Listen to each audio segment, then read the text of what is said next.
Madam Excellency, French Minister for Armed Forces, Mrs. Florence Parly, Minister of State for Jal Shakti, Sri Ratan Lalji Kataria, Home Minister Haryana Government, Sri Anil Vij, Chief of Defence Staff, Sri Bipin Rawat, Chief of Air Staff, Air Chief Marshal R.K.S. Bhadoria, Defence Secretary, Sri Ajay Kumar, Secretary Defence Production, Sri Raj Kumar, Secretary Defence Finance, Mrs. Gargi Kaul, Secretary DRDO, Sri Satish Reddy, Ambassador of France, India, Mr. Emmanuel, French Vice Chief of Air Force, Air General ERC, Atule, Special Secretary and DG Acquisition, Sri Apurva Chandra, Air Chief Marshal B.S. Dhanova, retired, distinguished members of the French delegation, senior officers of Armed Forces of India and France, Indian and French friends from media. आज Rafale induction ceremony में सर्वप्रथम मैं France की honourable defence minister Florence Parly का अपनी ओर से और अपनी देशवासियों की तरफ से हार्दिक स्वागत करता हूं। इस इवेंट में आपकी ऑगस्ट प्रेजेंस वर्षों से चली आ रही हमारी मजबूत डिफेंस पार्टनरशिप को दर्शाती है। इंडियन एयरफोर्स में अत्याधुनिक कॉम्बैट एयरक्राफ्ट राफेल के इंडक्शन के अवसर पर आप सभी के बीच आकर मुझे बेहद खुशी हो रही है। एयरफोर्स में राफेल का शामिल होना एक महत्वपूर्ण एवं ऐतिहासिक क्षण है और हम सब देशवासियों के लिए इस ऐतिहासिक पल का गवाह बनना एक गौरव का विषय है। इस अवसर पर मैं हमारी आर्म्ड फोर्सेस सहित समस्त देशवासियों को हार्दिक बधाई और शुभकामनाएं देता हूं। साथियों, राफेल का इंडियन एयरफोर्स के बेड़े में शामिल होना भारत और फ्रांस के बीच के प्रगाढ़ संबंधों को भी यह दर्शाता है। भारत और फ्रांस लंबे समय से आर्थिक, सांस्कृतिक और राजनीतिक रणनीतिक या साझेदार रहे हैं। मजबूत लोकतंत्र के प्रति हमारी आस्था और संपूर्ण विश्व में शांति की कामना हमारे आपसी संबंधों के आधार हैं। आज दुनिया में सुरक्षा के साथ साथ इकोनॉमिक और जियो स्ट्रेटेजिक मुद्दे नए नए रूप में हमारे सामने आ रहे हैं। इनका लगातार सामना करते हुए हम दो बड़े लोकतंत्र, एक अस्थायी, सक्रिय और फ्यूचर ओरिएंटेड संबंध बनाने और बढ़ाने में यह कामयाब रहे हैं। हमने न सिर्फ एक दूसरे की जरूरतों और चुनौतियों को गहराई से समझा है, बल्कि उनसे पार पाने की दिशा में कदम से कदम मिलाकर हम आगे बढ़ रहे हैं।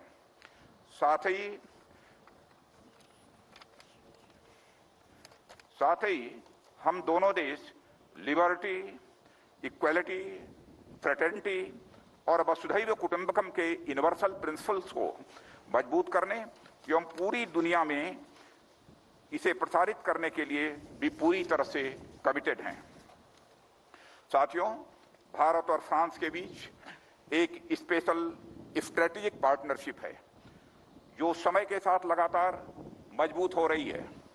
भारत की स्वाधीनता के बाद हमारे देश और फ्रांस के बीच वाइब्रेंट डिफेंस कोऑपरेशन डेवलप हुआ है।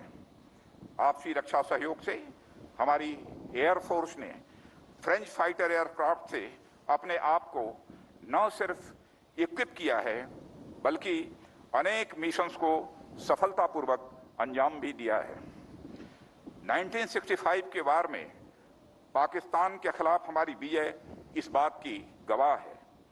साथियों, एक बार फिर इंडियन एयरफोर्स ने 1999 में कारगिल में भी यह इतिहास दोहराया है।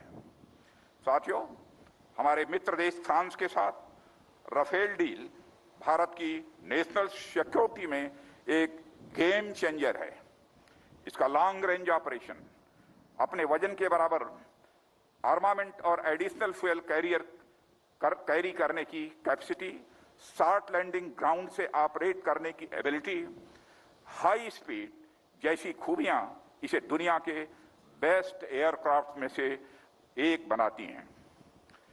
अपनी मल्टी रोल कैपेबिलिटीज के साथ यह दुश्मनों के खिलाफ अचूक कार्रवाई करने में भी पूरी तरह से सक्षम है। मुझे आशा ही नहीं, पूर्ण विश्वास है कि हमारी एयरफोर्स ने राफेल इंडक्शन के साथ जो कैपेबिलिटीज और टेक्नोलॉजिकल एज एक्वायर की है, वे इंडियन एयरफोर्स की कैपेबिलिटीज को रिवर्सलाइज करेंगी। साथियों, आज इनका इंडक्शन पूरी दुनिया, खासकर हमारी संप्रभुता की ओर उठी निगाहों के लिए एक बड़ा और कड़ा संदेश है।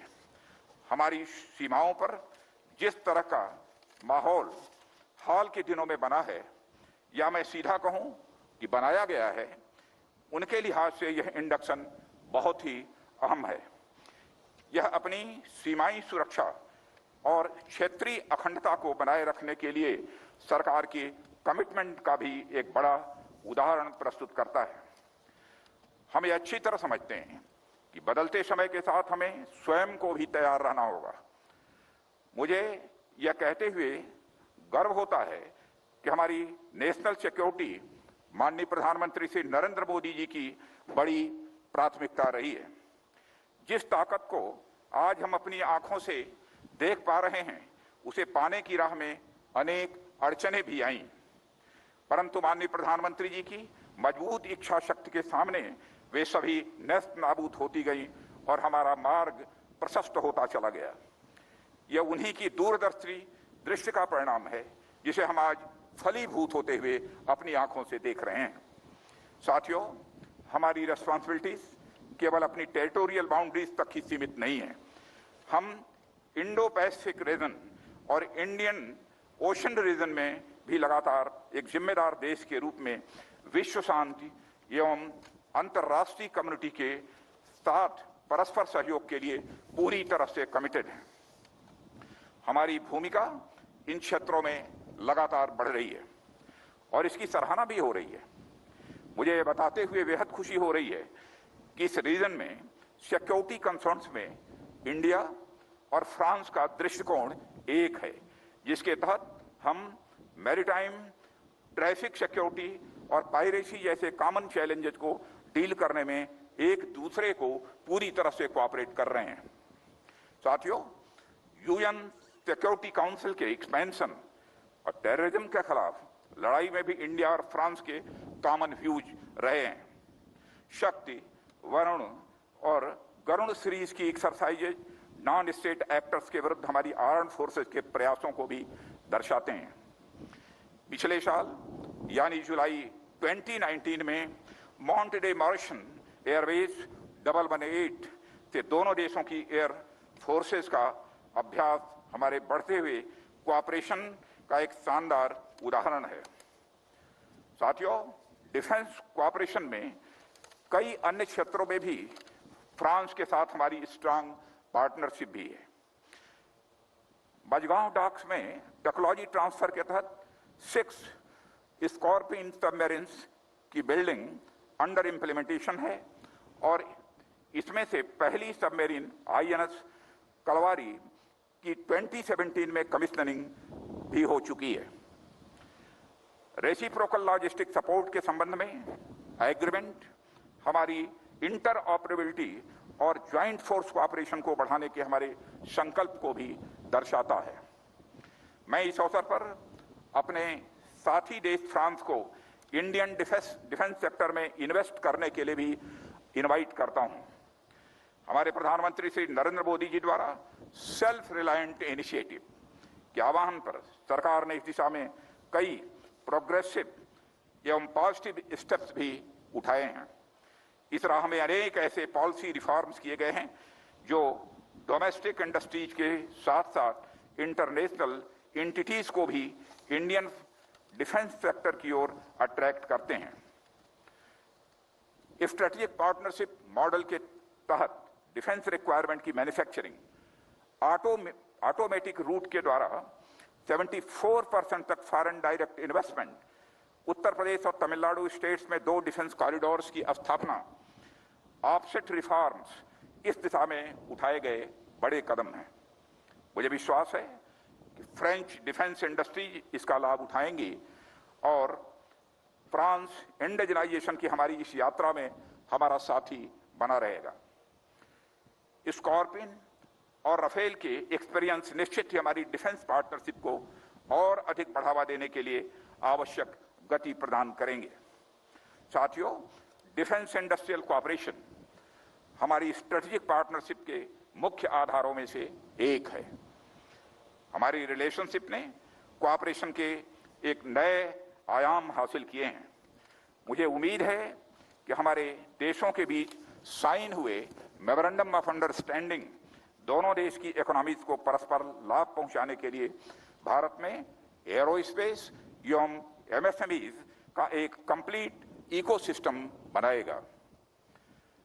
डिफेंस की मजबूती के पीछे हमारा उद्देश्य हमेशा से विश्व शांति की कामना रहा है और आज भी है। इस राह में हमारा देश कोई भी ऐसा कदम न उठाने के लिए कमिटेड है जिससे कहीं भी शांति भंग हो। यही अपेक्षा हम अपने पड़ोसी और दुनिया के बाकी देशों से भी करते हैं। और मैं यह बताना चाहूंगा कि अभी हाल की अपनी फॉरेन विजिट्स में मैंने भारत के पॉइंट ऑफ व्यू को समुचित विश्व के सामने रखा है, जिसे बड़े पॉजिटिव तरीके से देखा जा रहा है। साथ ही मैंने भारत की सॉवरेनिटी और टेरिटोरियल इंटीग्रिटी को किसी भी हालत में समझौता नहीं करने के संकल्प से भी सबको अवगत कराया और इसके लिए हम हर संभव तैयारी करने के लिए पूरी तरह से दृढ़ संकल्पित हैं। और मुझे गर्व है कि हमारी सेना की इरादे लोहे के जैसे मजबूत हैं। साथियों, मैं आज यहां भारतीय वायु सेना के साथियों को बधाई देना चाहूंगा कि सीमा पर हाल में हुई दुर्भाग्यपूर्ण घटना के दौरान यलेशी के पास भारतीय वायु सेना ने जिस तेजी और सूझबूझ से कार्रवाई की वह आपके कमिटमेंट को दर्शाता है। आपने फॉरवर्ड बेसिस पर जिस तेजी से अपने एसेट तैनात किए वह एक भरोसा पैदा करता है कि हमारी वायुसेना अपने ऑपरेशनल दायित्वों को पूरा करने के लिए पूरी तरह से हर समय तैयार है। भारतीय वायुसेना ने ऑनगोइंग ऑपरेशंस में जो तेजी और पैनापन दिखाया है उसने निश्चित ही सभी पोटेंशियल एडवर्सरीज को हमारे देश के इरादे के बारे में एक स्पष्ट संदेश दे दिया है। एक स्ट्रांग मिलिट्री पोस्चर के साथ एक्सट्रीमली कैपेबल प्लेटफॉर्म्स की तेजी से तैनाती एडवर्सरीज को किसी भी कार्रवाई करने से रोकेगी। साथियों, भारतीय वायुसेना डेटरेंस बनाए रखने में एक महत्वपूर्ण भूमिका निभाती है और आपकी कार्रवाई किसी भी भावी युद्ध में निर्णायक होगी। जहां एक और हमारी भौगोलिक सीमाओं पर कायम परिस्थिति ने हमारा ध्यान खींचा है, हमें स्पॉन्सर्ड टेररिज्म के खतरे को भी नजरअंदाज नहीं करना चाहिए। इसके अलावा economic, biological and chemical warfare की पृष्ठभूमि में उभरती हुई टेक्नोलॉजी जैसे कि artificial intelligence, cyber, embedded cognitive systems and nano technology के कारण वॉरफेयर के नए क्षेत्र से भी शत्रुतापूर्ण गतिविधियां उत्पन्न हो सकती हैं, जिसके लिए इंडियन एयरफोर्स को हर प्रकार की चुनौतियों की सामना करने के लिए अपनी कैपेबिलिटीज में निरंतर सुधार करना ही होगा। चैलेंजिंग सर्कमस्टांसेस में भी कुछ ह्यूमैनिटेरियन असिस्टेंस और डिजास्टर रिलीफ कार्यों में आपकी भूमिका के लिए भी देश आपका आभारी है और आपकी भरपूर सराहना करता है। कोविड-19 महामारी के दौरान देश की कार्रवाई में भारतीय वायुसेना का योगदान भी अत्यंत प्रशंसनीय रहा है। आपके ट्रांसपोर्ट, एयरक्राफ्ट और हेलीकॉप्टर के पायलटों और क्रू ने मिशन लाइफलाइन उड़ान और ऑपरेशन संजीवनी में अपनी अहम भूमिका अदा की है। उन्होंने नोडल सप्लाई बेस और समूचे भारत तथा विदेश के बीच एयर ब्रिजेस का भी काम किया है। साथियों, आप हमारे नॉर्दर्न बॉर्डर्स पर सिक्योरिटी चैलेंजेस से भली भांति अवगत हैं। ऐसे में अपनी राष्ट्र और वैलूज की सुरक्षा के लिए हमें और अधिक मुस्तैदी से तैयार रहना होगा। हमारी चौकसी ही हमारी सुरक्षा का सबसे पहला उपाय है।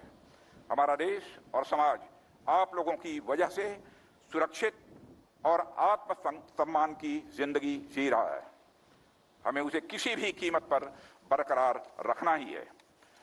अंत में मैं ऐतिहासिक 17 स्क्वाड्रन को विशेष बधाई देना चाहूंगा। भारतीय पराक्रम के इतिहास में आपका नाम चमकीले अक्षरों में दर्ज है। राफेल का इंडक्शन गोल्डन एरोज को एक नई चमक देगा। आप सभी राफेल यानी तूफान की तरह गतिशील रहकर देश की अखंडता और अखंडता के साथ साथ संप्रभुता की भी रक्षा करते रहेंगे।